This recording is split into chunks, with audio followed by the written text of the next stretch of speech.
All right. Welcome to our concert number 6. We will feature 8 audiovisual works created by my students from the University of Arizona, Fry Fox School of Music. Before the semester, they have no experience in working with video and also very new to electroacoustic music. They are from different majors, not only from the School of Music, but also non-music majors.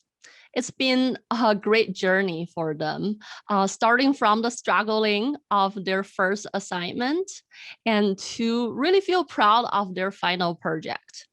I want to say to my students, believe in yourself. All of you are very talented and truly inspiring. It's such a joyful experience for me as a teacher to see how you guys grow and develop as young multimedia artists. Without further ado, let's start the concert.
Why am I spending so much time worrying about the moment not being there? Like, I'm in the moment now, and by worrying about the moment not being there, eventually, I'm in the moment now, the moment's already gone, the moment's already gone. By worrying about the moment not being there, eventually, I'm the moment's already gone.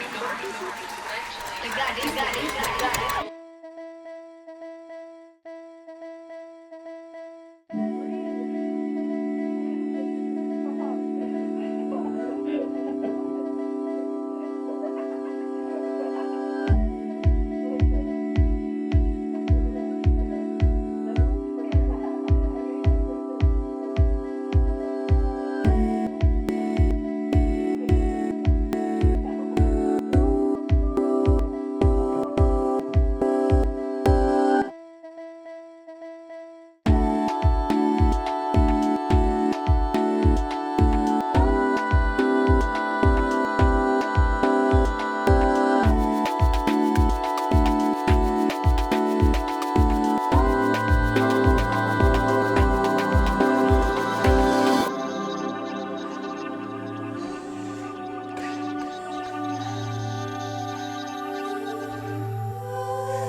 so much time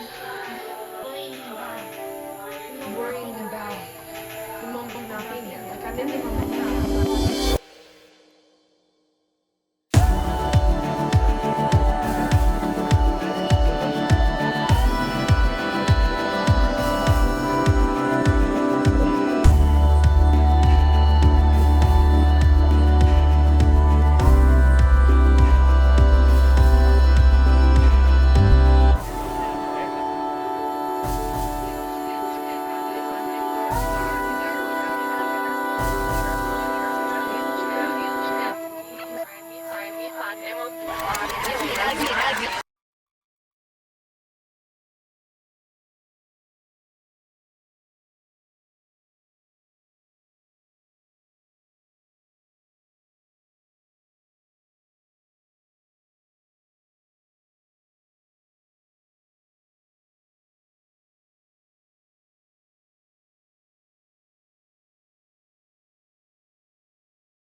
Wow.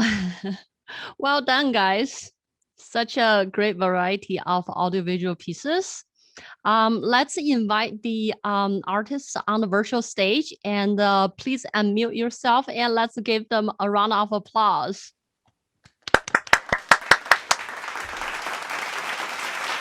All right, so if you have questions, you can raise your hand by using the reaction function located on the bottom right of your Zoom window, or you can just unmute yourself and speak up. And I'm going to start and I will pay attention on the participant window. Okay. All right, Matthew, you're up. So Becoming Ocean, the first piece of this concert. So your piece is so funny and witty. So you said it explores the relationship between humanity and the natural life. So I have a question. I think that may be a very weird question, but I'm gonna ask you anyway. Why the old man is so angry?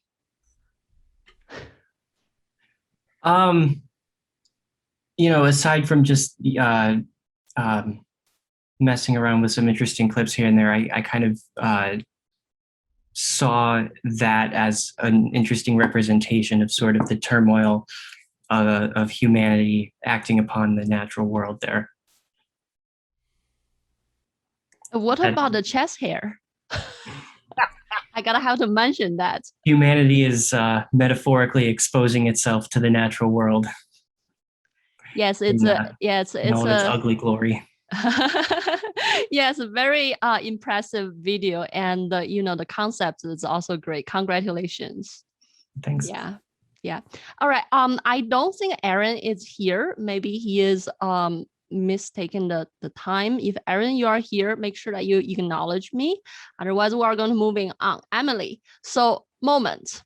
I really enjoy the ending. And it's like compressing the entire piece into this tiny, time capsule. So how did you come up with this idea? It's just so, brilliant and clever.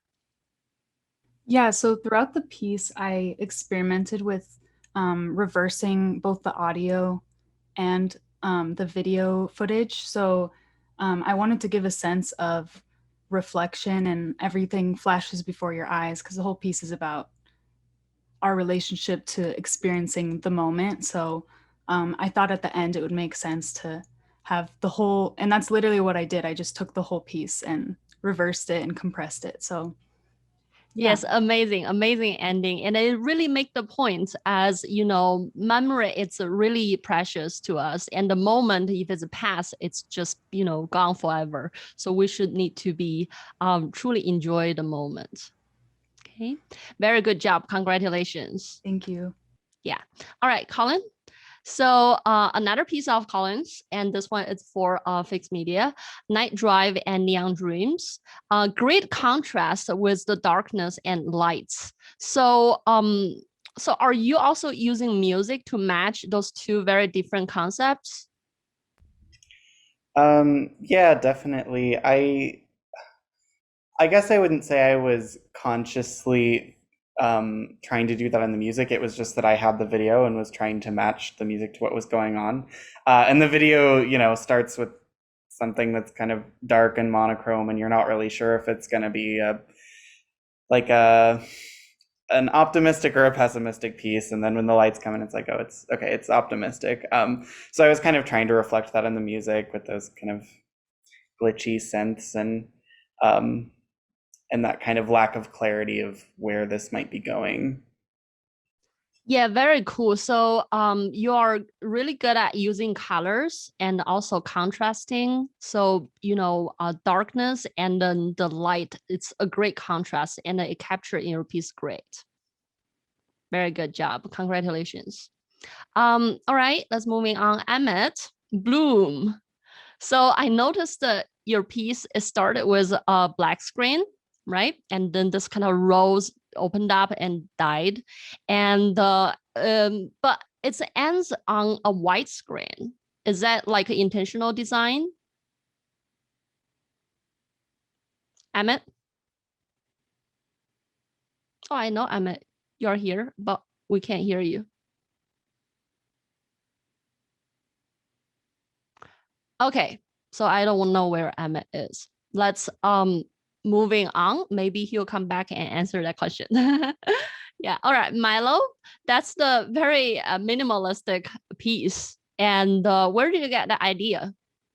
So there were a couple things with that. One, I wanted the music and the visual to have at least equal importance in it, since I'm primarily an audio composer.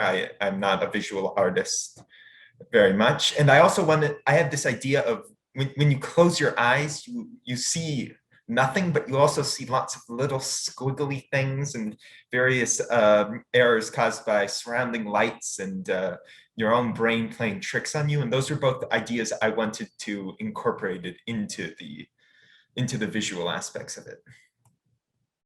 Yes, very cool. And I remember there is a moment that when the screen turned completely white, that my vision is still can see there is a dark line in the center. So that's just really mind-blowing, like a visual effect that you created, like optical effect that you created. Great job. All right, so I think Emmett is back. So yeah, answer that question. Can you hear me now? Yeah. Cool. Now I can hear you. Yeah, so in the beginning I did have black at the end. It seemed like a standard way to sort of fade the piece out. But I realized that not only would it make more sense thematically, but the black in the beginning is what is in conjunction with both the title and the rose. So it's sort of interactive. It's not just a bookend. It's sort of what brings the piece into fruition. And we start sort of with this darker theme of the forest fire or whatever. And if you've ever seen footage of a forest fire, it's very dark, there's smoke, it feels like it's night. So that darkness is where the piece visually needed to be. And then where the piece needed to end was in light, saturation, everything's blooming. And it also just worked better for the shot because we're looking up at leaves and then the light comes into the shot. And then when the light fills the whole shot, we just cut to an actual white screen. So it worked thematically and visually much better. Yeah, it's so contrasting. And then also in the towards to the end, when the rain comes, it just make me feel so happy. Like this is like a really calm, and then the rain sound is live. It comes back, and everything is going to be beautiful again. So yes, very great representation. Yeah. All right, congrats. All right, next one is a Trevor, ghosts. Okay, so so spooky. Every single time that I watch this video, it's kind of gave me like hairs that's standing up on my arms. It's like watching a thriller movie or TV show. So are you going to make another episode to show us what's gonna happen with the ghosts?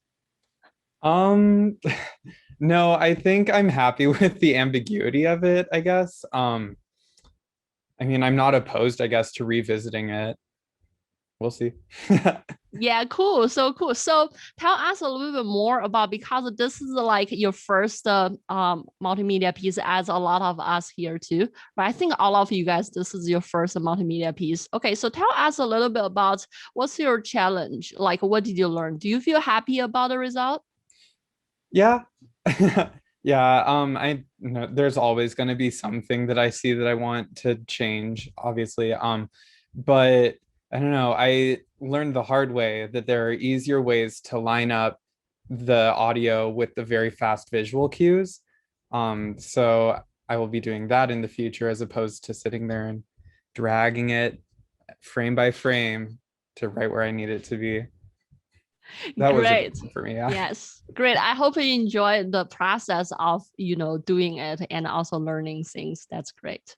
I did, all right. Yeah, bravo. Our last piece is Zach's piece, exploring certainty in us.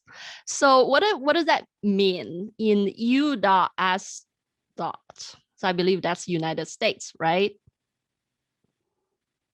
It's just, I mean, the piece as a whole is essentially commentary on my perception of the socio-political conversations that have been happening, at least in the last year and a half. And as far as the piece is concerned, it's with how you as a viewer, you're trying to figure out if, is it the top left box that's actually following the music, or is it the bottom left? Like you have to decide, like, which team am I on? And that's kind of how sort of how I've been perceiving myself as a person living in this country, with all of these conversations that have been happening, especially via technology, having to be quarantined, and so on and so forth. We've all heard it, but I think it's not just in the U.S. I think I think these problems exist everywhere, and I think just by labeling the piece as such, I think my hope is that it just gets people thinking about them and whatever social circle they're sitting in. If you spend most of your time on Facebook or watching, any of the various news sources, that you start to ask yourselves these questions and become more open with the conversations that you're having with other people. Right, very cool. So I take that exploring certainty is more like a positive way, right? Not exploring uncertainty, because the entire piece is not very certain, right? Yeah. And the fact that you question it as an audience member, I think is fantastic, because certainly because as the composer, there is one track that is the one that follows Consistent, the right? music that is consistent to the entire time.